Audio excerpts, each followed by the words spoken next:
and that when she's dating or involved, she feels so amazing and incredible and is not subconsciously trying to earn love. And that's who I became. So we want to look at this in business and love and all areas of our life, because it's just about us expanding and us understanding that all we have to do is change this. That's it. That's it. I don't got to change this person, that person, that person, that person, this circumstance, that circumstance, that circumstance.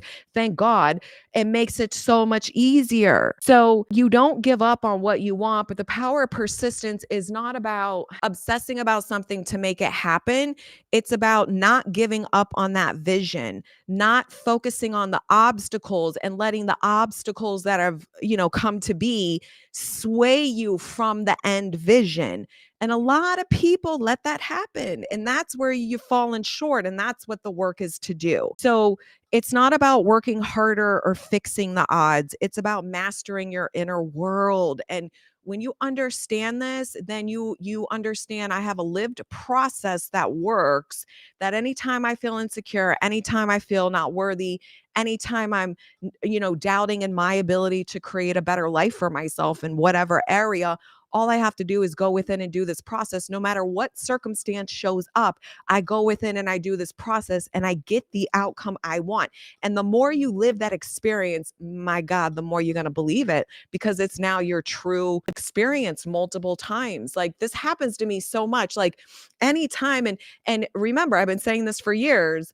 When you manifest things you want and new life experiences that you never had that are good, you will be triggered because it's something new, whether you're jumping incomes or starting new careers or hanging around a new group of people that you never thought you would. Like there will be things that pop up for you because even though it's favorable, even though it's what you wanted, you've never experienced it. So a lot of insecurities and fears can start bobbling up like, oh my God, now that I have this, am I going to lose it? Right? Now that this is finally where I want it to be, is everything going to go to shit now? Like it's very natural for humans to have that experience. But the inner work I know for me is I do the same process and I work through it and my life just keeps getting better and better and better. And there's nothing that comes in my way that stops me. I overcome it all. So all of us can do it, but you have to train yourself to not judge your experience, to not judge the middle, and to stop giving up your true power, to stop letting the circumstance define you, to really anchor in these mindset shifts and work on them daily so you continue to empower yourself. I could talk about this shit all day. I know it. I believe it. I live it. I've seen what it's done for thousands of you that I work with as a coach. Like I've seen it. I get feedback all the time from the women that I work with, but it doesn't matter until you start experiencing it yourself and trusting in it more and more.